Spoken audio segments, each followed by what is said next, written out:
gara-gara satu keputusan Belanda hancur. Ngerti gak? Iya nih, gua ngelihat tadi gue bilang anomalis di banget lu main kayak HTS pun gue juga bilang ke coach, ini kayak Koeman justru lebih takut menghadapi Maroko dibandingin Maroko yang takut menghadapi Belanda gitu dengan skuad yang Betul. secara kualitas lebih bagus. Betul.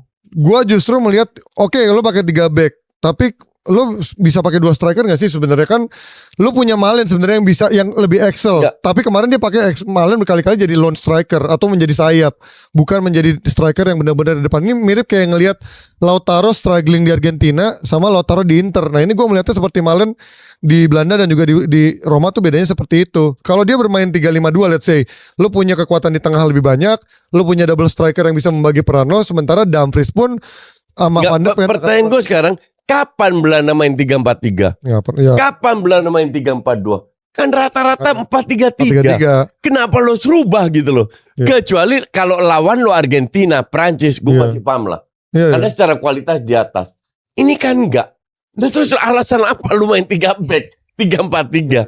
agak takut, agak inferior nih kayaknya. Enggak, agak tolol. Bukan inferior, tolol. Banci. Bener, semoga Koeman dipecat. Udah ke laut aja dulu. Generasi mungkin udah terakhir ya.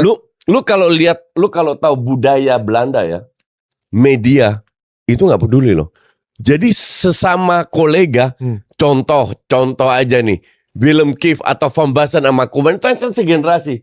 Dia hantam habis-habisan Koeman. Sama Van Basten loh. Iya. Van Basten bilang, gue mending dukung Brasil. Kenapa? Karena Ancelotti temen gue. Ya serius. Dan Van Basten aja nggak percaya dengan Koeman. Padahal temen seangkatan juara Eropa mereka loh.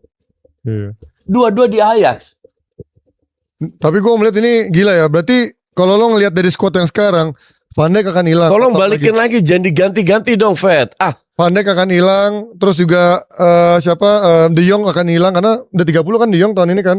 Iya. Berarti udah 34. Gue rasa 4 tahun lagi udah lewat masanya. Ini akan ada transisi dan gue belum melihat secara backbone tulang punggung dari Belanda yang menjanjikan di masa depan gitu kan. Gone. Iya, striker siapa? Enggak, it's okay. Gue bilang nggak masalah. Udah buang aja semua. Jangan panggil Van Dijk lagi. Jangan panggil Ake lagi. Lu invest ke masa depan. Iya, Oke? Dumfries mungkin masih oke. Gravenberch, De Jong pun masih oke. Karena dia umur 35 pun masih bisa. Iya. Nggak pakai otot lah Tapi mainnya. Dumfries mah 34 coach sudah Piala Dunia 4 Oh enggak. Dumfries